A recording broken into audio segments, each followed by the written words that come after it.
Pleasure to be here. The narrative of Enrique Peña Nieto's government moving Mexico lasted less than 2 years.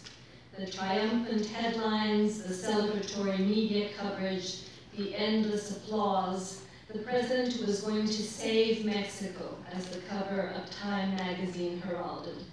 The team that would end the nightmare of paralysis and violence that had characterized the period of his two predecessors.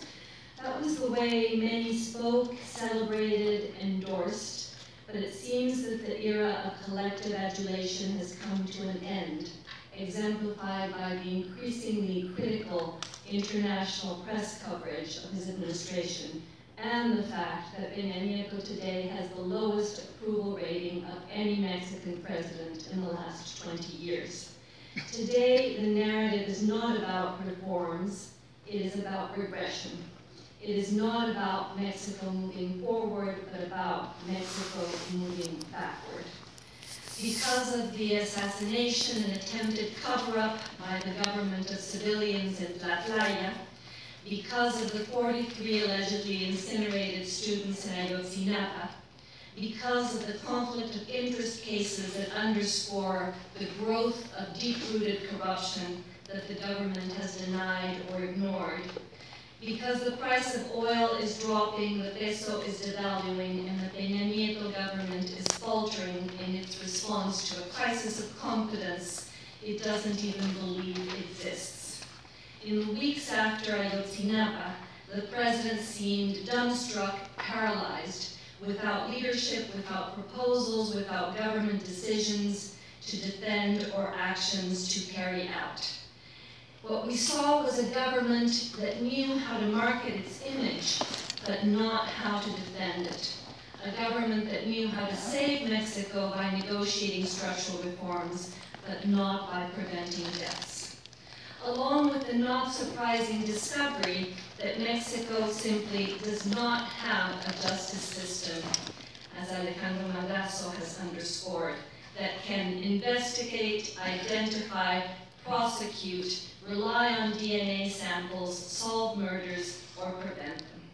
Along with the revelation that the crimes were perpetrated by colluded policemen, homicidal municipal presidents, negligent governors, and a lethargic president. In the extraordinary photograph that my friend Genaro Lozano took at the first march of 50,000 people protesting for the missing in Ayotzinapa, there was a huge sign in the center of the Zócalo that said, "It was the state, fue el Estado." And so it was, a state that cannot protect, defend, investigate, punish, carry out its foundational mission. Instead, we saw government authorities that were as missing as the students they searched for. So after Ayotzinapa, the numbers added up to 43 plus 1. And the additional 1 was the president of a country who could not pass the basic test of leadership as defined by John Kenneth Galbraith, the will to unequivocally confront the anxiety of his people. Peña Nieto did not confront the anxiety, he added to it. So what went wrong? To begin with, the shocking disclosure of what many have known for years, and I'm happy that Jose Merino is here, because his research has revealed that for years the government has known that Iguala had become the most dangerous municipality in the country. Mexico has become a country of clandestine graves, fosas, a country where students are kidnapped by police forces and subsequently burned to death, a country of bone fragments and charred remains, a country of 23,270 people who have disappeared. Our constant absences that resonated little before Ayotzinapa. Ayotzinapa, a singular case, but at the same time similar to the thousands that Mexico has lived with since the beginning of the war on drugs. Singular because the government was forced to react due to pressure from below and from above, from civil society and from international scrutiny. A similar case because it has done so badly. And that is why what the Mexican Attorney General called the historic truth that should have led to a case closed is viewed by most Mexicans as a government tactic designed to turn the page. Impossible to do so in the face of unanswered questions. Impossible to do so in the absence of a scientific consensus about what exactly happened at that garbage dump in Popula, where the students were allegedly murdered.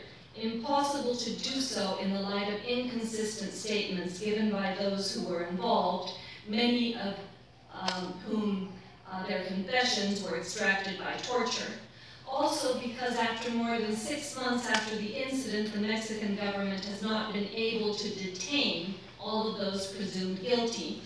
Because the behavior of the army that fatal night has not been sufficiently investigated. Because we still don't know what happened in Guerrero in terms of political corruption that unleashed the violence that turned Iguala into the most dangerous municipality in the country.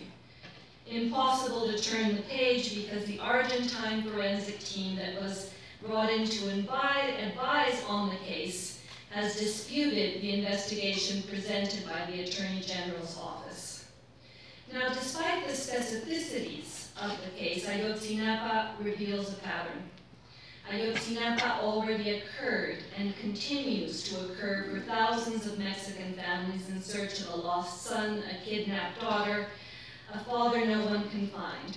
In Mexico, where we are witnessing a perverse pattern of forced disappearances that government officials do not investigate and state authorities do not initiate criminal prosecutions, do not assure justice, do not provide reparations to the families.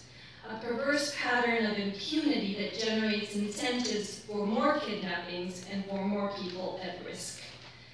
A perverse pattern documented by Amnesty International, by Human Rights Watch, by the United Nations Special Rapporteur on Torture, recently discredited by the Mexican government. We have a history of deaths and doubts, criminals and accomplices, broken hearts and broken lives. A history revealed and amplified by Ayotzinapa that has led thousands to march and mobilize and criticize and question. This, along with a topic that never seemed to impact the credibility of the government, but now does so: corruption. What is paralyzing, corralling, and pushing the Peña Nieto government into a corner is a theme that historically was considered normal, but now is not. Government corruption is a corrosive acid that runs through the reformist narrative, undermining its appeal, blocking, postponing, grinding to a halt what had been promised and might have been achieved. All of this with increasingly onerous costs for the country. Corruption is linked to lower levels of GDP growth. It limits the benefits of commercial liberalization. It makes it harder to attract foreign investment. It generates a propensity for monetary crises produced by irresponsible financial and budgetary decisions. Report after report on Mexican competitiveness underscores that the main factor that affects doing business in Mexico is corruption. A recent analysis revealed by the NGO México Como Vamos, and my former student Viviana Rios put it together, suggests that the corruption in Mexico costs the country 2% of GDP a year.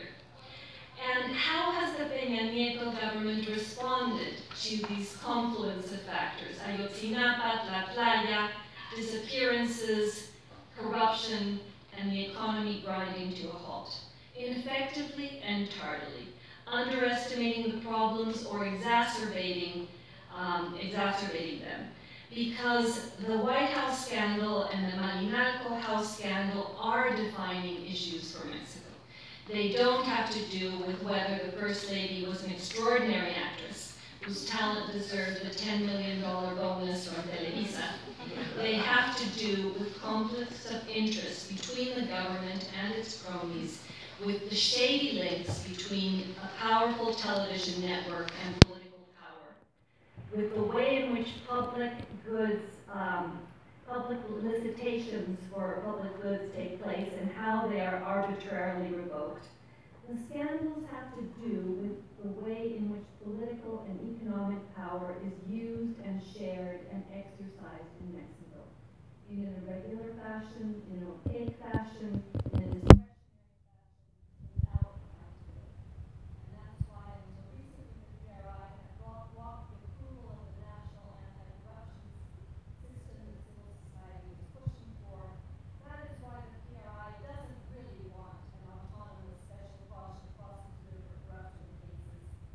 And as a result of that historic recalcitrance, as researchers from Mexico have argued, Mexico carries the burden, the heavy burden of institutional fragility. The absence of a system of accountability and checks and balances that would allow institutions to pursue, process, and punish flagrant cases of corruption. The absence of a system to combat conflicts of interest with which to investigate high-level officials like the Minister of Finance, the First Lady, or the President himself. That is the true scandal. And for too long, Mexico's political class has hidden and evaded scrutiny. For too long, public officials have accumulated privileges. As the important article by Luis Carlos Ugalde called Why Democracy Means More Corruption, published in Nexos last month, corruption has actually become more widespread since the democratic transition in 2000. Neither Vicente Fox nor Felipe Calderón considered combating corruption a priority, and as a result, Mexico became a case that contradicts an implicit theory that more democracy means less corruption. The logic is that more democracy means more pluralism. Pluralism stems checks and balances in government. Pluralism is accompanied by greater citizen participation, and as a result, more people denounce corrupt practices. But pluralism itself is not enough of a corrective for corruption. What is needed is not pluralism per se, but the existence of the rule of law. In order for pluralism to contain corruption, it must be accompanied by a culture of legality and solid institutions that guarantee justice. And that simply is not the case in Mexico today. The table lacks legs. Electoral alternancia and pluralism within a weak state invite abuse. The absence of checks and balances simply means that corruption becomes more democratized as power becomes more decentralized. In the past, public money was controlled largely by the executive branch and the president. Today, it flows to the courts, to Congress, to the judiciary, to political parties, to the media, where it buys votes and influence. Corruption has been exported to the legislative and judicial branch. Organizations that should act as a counterweight to corruption have become its accomplices. The dispersion of power has opened up more windows for private business with public goods. In many of us argue that corruption in Mexico is a cultural, not an institutional problem. I believe it is wrong. Not count on an effective system to prevent or investigate and sanction. And that is why it persists, that is why it grows,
grant as a common routine.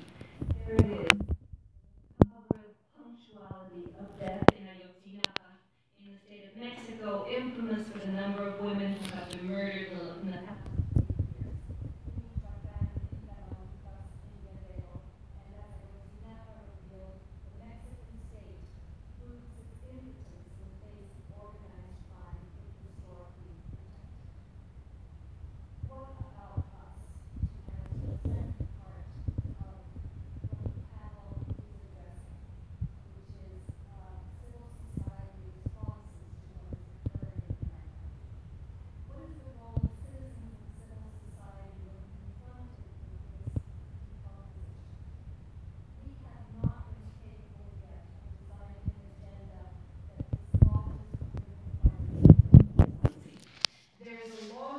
Individuals and local heroisms that have said that the emperor has no clothes. There have been brave investigations and research carried out by people such as José Merino and Alejandro Malazo and Mexicanos Primero and the Mexican Competitiveness Institute and CIDE that generate methods and knowledge to evaluate the dysfunctionality of Mexican democracy and the degradation of its institutions.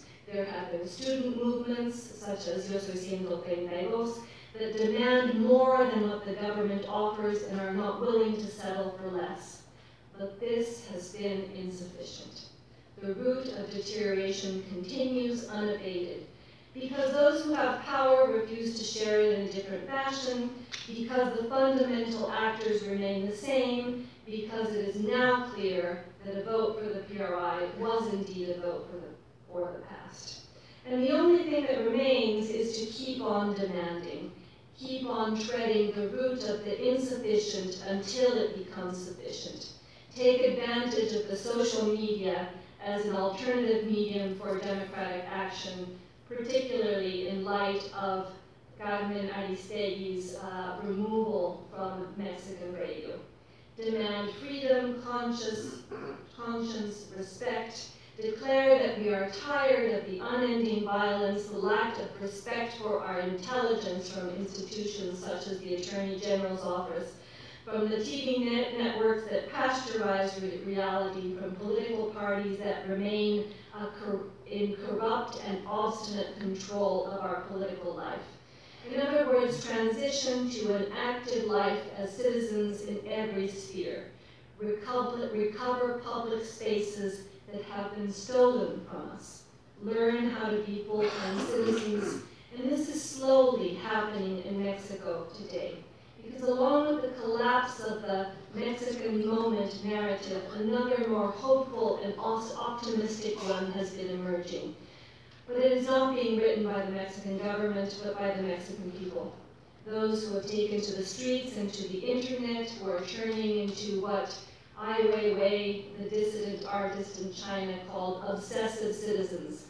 Those who over the past 6 months have not stopped protesting, demanding, proposing, pushing. Those who have appropriated for themselves Emily Dickinson's phrase, "We ignore our own stature until we stand up." And thousands of Mexicans have been standing up, taking to the streets, marching, begging, as film director Alejandro González Iñárritu did the night of the Oscars, that Mexicans finally have the government that they deserve. Thousands marching with the motto, "Ya me cansé," tired of a president whose wife bought a $7 million house, whose title is in the name of a contractor that has made millions in government bids, tired of a predatory political class that governs the country as if it were a personal fiefdom, tired of a government that decries that what happened in Ayotzinapa was not a crime of state, when the actions and omissions that led to the tragedy involved many government entities, including the Attorney General's office, the military, and the police. Tired of atrocities that are not isolated incidents, but rather part of a pattern of government abuse and negligence to address problems of violence and impunity. Thousands who are trying now on a daily basis to correct the present, who are trying to become disobedient subjects, like the ones who defied the Communist Party in Eastern Europe who stood in front of the tanks in Tiananmen, who defied apartheid in Soweto, those who are fueled by the question of how to transform the personal tragedy of 43 families in Ayotzinapa into a collective movement. A context in which mobilization and protest and citizen participation can perhaps lead to an anti-corruption system that is more than window dressing. To the resignation of those who have been involved in egregious scandals, and we achieved that yesterday with the resignation of David Borenfeld. To a national debate over how to regulate the police so that it is able to protect students instead of handing them over to criminal gangs. To the beginning of investigations of corruption that touch the untouchables, such as Arturo Montiel, Romero de Champs, Emilio Gamboa, Humberto Moreira, and the Niño Verde, to the immediate public disclosure of the First Lady's tax statements to prove the legality of her income, to a national movement that people such as me are pushing to demand that the Green Party lose its registration due to the multiple violations of the electoral law in which it has incurred. To use platforms such as change.org, through which we, Alejandro Madrazo and others, managed to obtain over 50,000 signatures to oppose the politically motivated designation of Mexico's top cop and spy to the Supreme Court. To the obligation by law of public officials to make public their patrimonial declarations, their tax statements, their possible conflicts of interest, and many other demands that I have no time here to enlist, but should be the galvanizing force for Mexicans to learn to do something that we have never learned how to do, which is to organize ourselves through a strategy that designs dissent through civil disobedience. And yes, it is easy to believe that nothing we do matters, that ultimately we are not enough to make a difference, to take on the PRI's machinery and society's indifference. We Mexicans have been taught to be the children of fear, of capitulation, of failure. We have been taught to resign ourselves and submit to the state of things. But what the post-Ayotzinapa, post-Casablanca scandal reveals is a growing part of the country that no longer wants to remain silent and shares an idea that often seems impossible, that Mexicans can and should be governed better, and that citizens can and should elicit truth. Disobedience that, as Oscar Wilde wrote, is the original virtue of man. That is how progress is built, breaking rules that were considered legal at the time. As in Mexico today, where the unexplained fortune of Raúl Salinas de Gortari, the former president's brother, is legal, where rigged bids for government contracts and concessions of public goods are legal, where the Supreme Court declared years ago in the case of Lidia Cacho that the violations to her individual rights were not serious and legal, where according to the ruling by the Federal Electoral Institute, the PRI's clientelist strategy of buying votes through Monix cards is legal, where conflict of interest is legal, where corruption is legal. And that is what civil society in Mexico is slowly beginning to realize and combat in order to pull Mexico out of its morass. Not always in the best ways, as the violence unleashed by teachers in Guerrero underscores how much we need to learn. And there are those, particularly among Mexico's business classes and political elites, who criticize and oppose mobilization and the urban chaos it produces. But protest, as I have experienced and participated in lately in Mexico, can be beautiful because it alters the routines of time and space, allowing the impossible to seem possible. It can be beautiful because it comes from a good place that is any human heart. That place that should remind us that to protest against the government we don't deserve is legitimate. And remember Martin Luther King's words, "The moral arc of the universe is long, but it bends towards justice." Justice for the 43 murdered students in Ayotzinapa, justice for the 22 missing people or murdered people killed by the military in Tlatlaya, justice for the 23,270 missing Mexicans. This talk is a tribute to them, a small effort to bend the arc in their direction and in our direction. Thank you.